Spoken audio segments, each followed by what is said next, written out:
तर मग आता या शेवटच्या श्लोकात गणपतीची कोणकोणती नावे आली?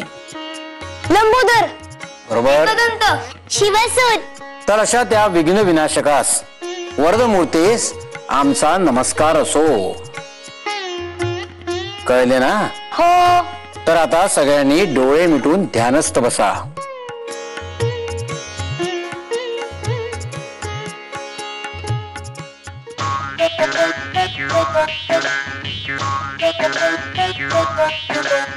वहिनी, तू मला गंमत सांगणार होतीस ना?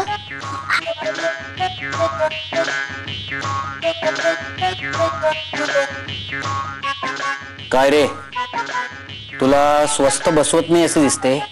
नाही, ते म्हणजे नाही.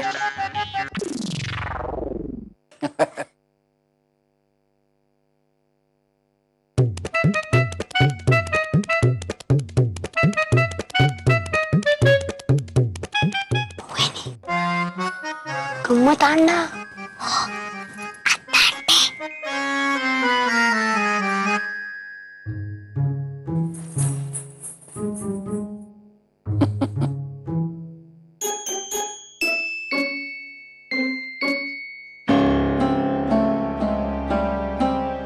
असे का? मग असं करा, हात पाय धुवून घ्या आणि मग या इथे झोपाळ्यावर येऊन बसा. हा? अहो पण मी माहितीये तू आमच्या रमेश शिकवायास आलीयस हे माहितीये हो आम्हास, पण त्याआधी तुला माझ्या काही प्रश्नांची उत्तरे द्यावे लागतील. अगो मला नको का कळायला तू आमच्या रमेश शिकवायला आलीयस, पण तुला स्वतःला काही येते की नाही हे नको कळायला. जा बरे, जा हात पाय धुवून घे. आधी माझ्या प्रश्नांची जर नीट उत्तरे दिलीस तरच घरात यायला परवानगी देईन हो मी. हा, अगो आता बघत काय उभी आहे, जा ना.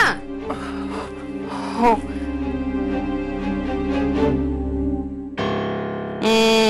माई, आज जेवणासाठी मुगाची खिचडी, मठ्ठा आणि तळलेले पापड करूयात. हा चालेल.